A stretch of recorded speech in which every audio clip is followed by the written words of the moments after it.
Neighbors come together in Hampden to save the life of an elderly woman whose house was engulfed in flames. Good evening, I'm Kelly Swoope. The home in the 3300 block of Elm Avenue was gutted, but the two women inside the house survived thanks to the help of their neighbors. ABC 2 News' Roosevelt Leftwich joins us now with more. Rosie? Well, Kelly, the fire broke out at around 9:30. Heavy smoke and flames were pouring out of the windows and doors when neighbors risked their own safety to save a woman trapped by a locked front door. It happened so fast that people are still stunned. Virginia Carsten and her family were coming back home when her daughter saw a flame shoot out of a house down the block. Virginia says she'd never seen her grandson Bubba move so fast.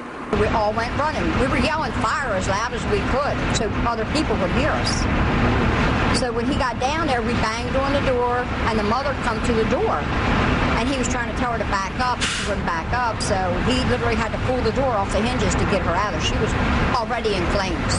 Bubba, whose real name is Robert Hall, pulled the woman out of the house and got her down the steps. That's when the fire really began to roll as thick black smoke poured out into the street, the flames catching the house next door on fire, melting and twisting the aluminum siding off the side of the house. James White came out of his house directly across the street to help. As I was coming, a man was putting her out in fire extinguisher, and then as he did that, we waited a few seconds. He demanded yelling help. So once we did that, we picked her up, and then once we picked her up, we moved her to 2 houses up. By that time, the fire department had arrived and helped rescue another woman who was in the house who ran into the basement to escape the fire. Firefighters were able to knock down the flames easily on the outside, but inside, it was a different story.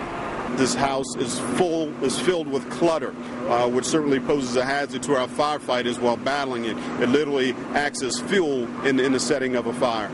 The house is gutted, and because of the clutter inside, it may take investigators a while to find out exactly what caused the fire. Meantime, folks can't say enough about Bubba, who was injured trying to save another. He gave up the ambulance, for her, so when they got her out, they could take her right to the hospital. He wasn't worried about him. Your son... Now, City Fire has not released the names of the two women injured in the fire, although neighbors say they were a mother and a daughter. Robert Hall was taken to Hopkins Bayview with burns on his arms, his hands, and on one of his legs. Roosevelt Leftwich, ABC 2 News.